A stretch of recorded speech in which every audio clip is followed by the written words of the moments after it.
నాకు కలిగిన భయములన్నిటిలో నుండి ఆయన నన్ను, ఈ మాట చెప్పండి నాతో, భయములన్నిటిలో నుండి,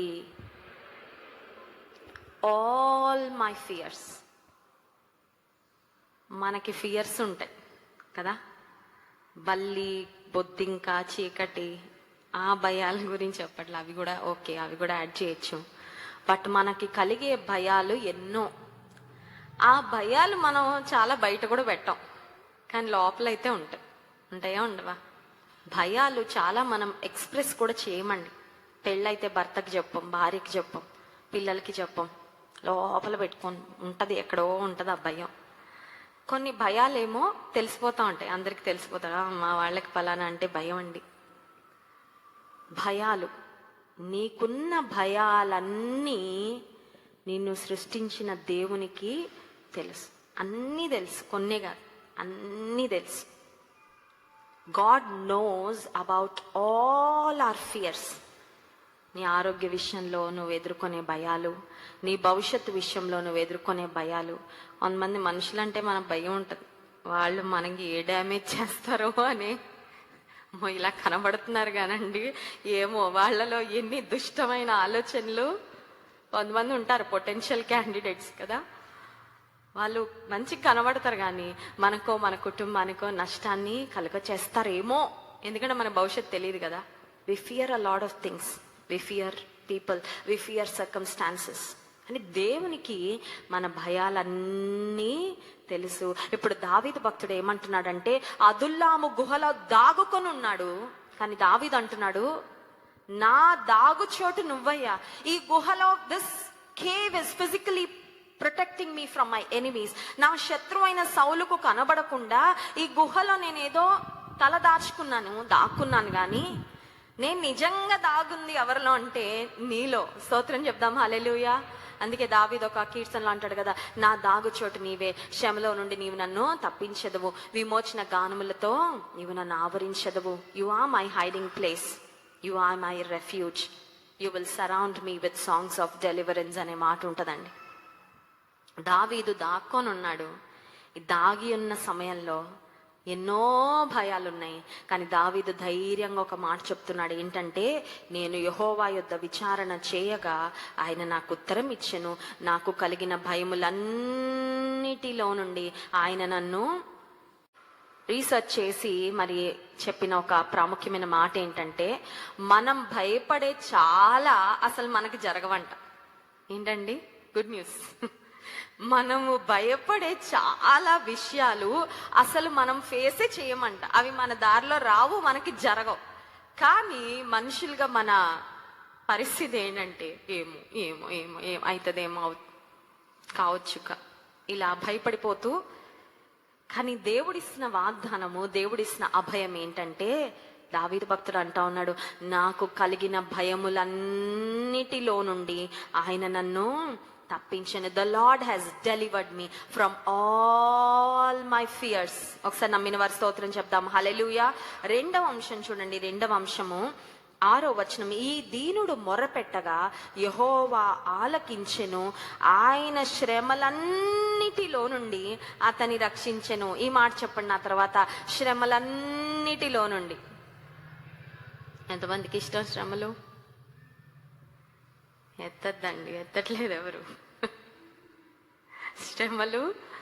శ్రమలు అంటేనే మనం అవాయిడ్ అయిపోవాలనుకుంటా కదా, అమ్మో నాకు శ్రమలు. కానీ శ్రమలు రకరకాలుగా ఎదుర్కొంటా ఉంటాం కదా. శ్రమలు గుండా వెళ్తున్నప్పుడు మనకు అనిపిస్తుంది, ఇంత నలుగుడా. బయట నుండి చూస్తే ఒకలాగా, వింటే ఒకలాగా, కానీ అనుభవపూర్వకంగా చూస్తే, హాస్పిటల్ ఏదైనా రోగంతో ఎవరైనా బెడ్ మీద ఉంటే ఏం పర్వాలేదండి, సింపుల్గా చెప్తాం. మనమే ఆ బెడ్ మీద ఎక్కితే ఎలా ఉంటుందండి, అప్పుడు తెలుస్తుంది కదా. ఆర్థిక సమస్యలు గుండా ఎవరైనా వెళ్తా ఉంటే కొన్నిసార్లు తీరుతాయిలేండి కష్టాలు, కానీ నిజంగా అదే ఆర్థిక సమస్య మనకొస్తే, అదే రుణబాధ మనకొస్తే కొన్నిసార్లు అది చాలా ఇబ్బందికరమైన పరిస్థితి. దావీదు అంటున్నాడు, నాకు కలిగిన శ్రమలన్నిటిలో నుండి, అతని శ్రమలన్నిటిలో నుండి అతని రక్షించెను. God not just knows all our suffering, but he also delivers us from all our suffering. మన శ్రమలన్నీ దేవునికి తెలుసు. ఇందాకేం చూసామండి? మొదటి అంశము, భయములన్నిటిలో నుండి తప్పిస్తాను అని వాగ్దానం చేశాడు. ఇప్పుడేమో శ్రమలన్నిటిలో నుండి రక్షిస్తాను అని వాగ్దానం. మనం వెళ్ళే శ్రమలన్నీ ప్రభువుకు తెలుసు. మనం వెళ్ళే శ్రమలన్నిటిలో నుండి there is no suffering that's too big for God to heal. దేవుడు ఈ శ్రమను నుండి నన్ను విడిపించలేడు అనే పెద్ద శ్రమ ఏది? ఇంకో మాట కూడా చెప్తా, దేవుడు తీర్చలేనంత చిన్న శ్రమ కూడా ఏం లేదండి. స్తోత్రం చెప్తాం, హల్లెలూయా. కొన్నిసార్లు కొన్ని క్రిములు మైక్రోస్కోప్ కింద పెడితేనే కనబడతాయి, కానీ అవి లేవు అనడానికి లేదు, ఉంటాయి. కరోనానే పెద్ద ప్రూఫ్ కదండి. కొన్ని మన కంటికి చాలా క్లీన్గా కనబడచ్చు, కానీ దాని మీద చాలా క్రిములు. కొన్నిసార్లు మనం వెళ్ళే శ్రమ అది చాలా చిన్నగా అనిపించవచ్చు, might look like a small suffering. ఒకవేళ అది భర్త దగ్గరకో, భార్య దగ్గరకో, తల్లి దగ్గరకో, తండ్రి దగ్గర తీసుకెళ్తే ప్రతిదీ చెప్పొద్దు, నాకు ఇంత కూడా తట్టుకోలేవా, నువ్వు ఇంత కూడా ఓర్చుకోలేవా, ఇంత కూడా మళ్ళీ నాకు చెప్పాలా తీసుకొచ్చి, నువ్వు అన్ని భూతద్దంలో పెట్టి చూస్తావు అని బహుశా మనల్ని ప్రేమించిన వారు కూడా ఒకవేళ విసుక్కోవచ్చేమో.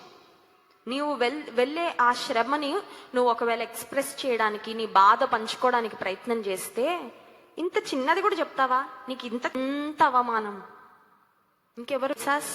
ఎవరైనా మనల్ని అవమానకరంగా మాట్లాడితే అవి జ్ఞాపకం వస్తూనే ఉంటాయి, అవి జ్ఞాపకం వస్తూనే ఉంటాయి, అవి లోపల గుచ్చుతూనే ఉంటాయి. కానీ దేవుడు ఇస్తున్న వాగ్దానం ఏంటంటే, ఆయనను ఆశ్రయిస్తే, ఆయన వైపు చూస్తే, నిన్ను అవమానించే వారి వైపు చూడొద్దు, ఇంకా నిన్ను తూలనాడే వారి వైపు కాదు నువ్వు చూడాల్సింది, నిన్ను తిరస్కరించే వారి వైపుగా చూడాల్సింది. నిన్ను లేవనెత్తే దేవుడు, నిన్ను ఆశీర్వదించేవాడు. ఆయన వైపు చూస్తే మన ముఖాలను ఆయన సిగ్గుతో కప్పడంట, ఆయన మహిమతో కప్పుతాడు.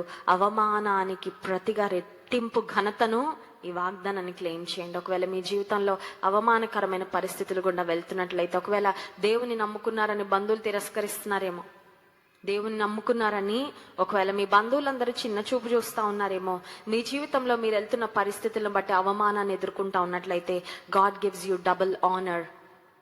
మీ జీవితంలో దేవుడు రెట్టింపు ఘనతనిచ్చేవాడు. 3వ అంశం చూడండి, 19వ వచనం, నీతిమంతునికి కలుగు ఆపదలు. ఒకసారి అక్కడ ఆగుదాం. వీళ్ళకి ఎప్పుడు ఎందుకు వస్తాయండి కష్టాలు? ఎప్పుడైనా విన్నారా మాట? మీకే ఎప్పుడు ఎందుకు వస్తాయి? మనకు ఐడియా రాపోయినా పక్కన వాళ్ళు ఇస్తారు ఐడియాలు, మీకే వస్తున్నాయి ఏంటండి? ఎప్పుడైనా అన్నారండి ఎవరైనా? మాకు రావట్లేదండి, మీకు వస్తున్నాయి ఏంటి? మా ఇంట్లో అన్నీ బాగానే ఉంటాయండి. మీ ఇంట్లోనే 3 నెలలకు ఒక రోగం పలకరిస్తూ ఉంటుంది, ఏదో ఒక యాక్సిడెంట్ అవుతూ ఉంటుంది, ఏదో కష్టం వస్తూ ఉంటుంది, ఏదో ఒక ఏంటండి మీకెందుకు?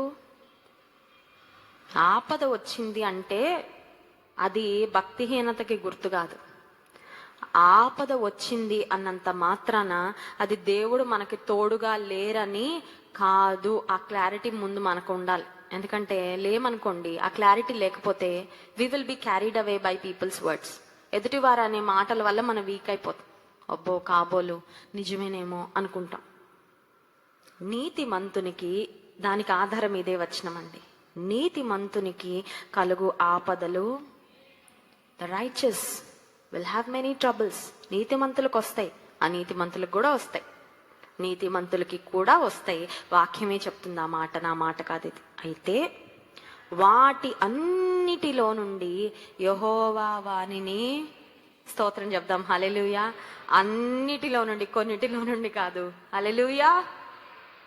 ఆపదలన్నిటిలో లైన్గా వచ్చాయి కదా, నంబరింగ్ వేసుకొని 1 2 3 4 అన్నీ క్యాన్సిల్ అయిపోతాయి. అన్నీ ఎలా వచ్చాయి అలా వెళ్ళిపోతాయి. అన్నీ ఎలా మన జీవితాన్ని బలహీనపరచడానికి వచ్చాయో అవన్నీ పోయి తిరిగి మనము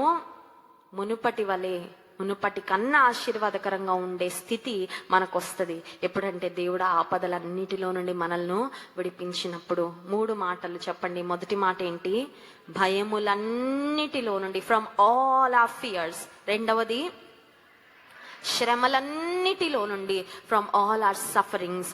మూడవది ఆపదలన్నిటిలో నుండి, ఫ్రమ్ ఆల్ ఆర్ అఫ్లిక్షన్స్ దేవుడు విడిపిస్తాను, జయమిస్తాను, తప్పిస్తాను అని వాగ్దానం చేస్తున్నాడు. ఎంత గొప్ప దేవుడు మన దేవుడు. కాబట్టి ఇప్పుడు దావీదు ఏమంటున్నాడంటే, నేను ఎల్లప్పుడూ, చూసారండి, దేవుని నుండి మనం రిసీవ్ చేసుకునే దానికి మన స్పందన కూడా అలాగే ఉండాలి. భయములన్నిటిలో నుండి విడిపిస్తాను, తప్పిస్తాను, ఆపదలన్నిటిలో నుండి, శ్రమలన్నిటిలో నుండి తప్పిస్తానని వాగ్దానం చేసిన దేవుడు మన పక్షంగా ఉండగా, మనం కూడా నేను ఎల్లప్పుడూ యెహోవాను సన్నుతించెదను, నిత్యము ఆయన కీర్తి నా నోట. నువ్వు వెళ్తున్న ప్రెసెంట్ సఫరింగ్ నిన్ను దేవుని స్తుతించకుండా ఆపనివ్వద్దు. నీవు వెళ్తున్న ప్రస్తుత శ్రమ, ప్రస్తుత వేదన, ప్రస్తుత రోగము, లేదంటే ప్రస్తుత పరిస్థితి దేవునిని నువ్వు స్తుతించకుండా ఆపనివ్వకు. Do not let any thought cloud your mind. నీ మనసులో కూడా మబ్బుల్లా కొన్ని ఆలోచనలు చేరిపోతా ఉంటాయండి. ఏమో దేవుడు నాతో ఉన్నారో లేదో, దేవునికి నా మీద కోపం వచ్చిందేమో, ఒకవేళ దేవుడు నా ప్రార్థన వినడం లేదేమో, దేవుడు ఇంకా నన్ను డెలివర్ చెయ్యరేమో, ఇంకా నా జీవితంలో మంచి రోజులు రావేమో. నో, నీతిమంతునికి కలుగు ఆపదలు అనేకములు, కానీ వాటన్నిటిలో నుండి యెహోవా వానిని విడిపించినని వాగ్దానం చేసిన దేవుడు. ఇంత గొప్ప దేవుడు మన పక్షంగా ఉండగా మనం ఆయనను స్తుతించి ఆరాధించాలి. కళ్ళు మూసుకోండి, ప్రార్థన చేసుకుందాం. అదే కాల సమయంలో దేవుడు తన వాక్యం ద్వారా మనతో మాట్లాడారు.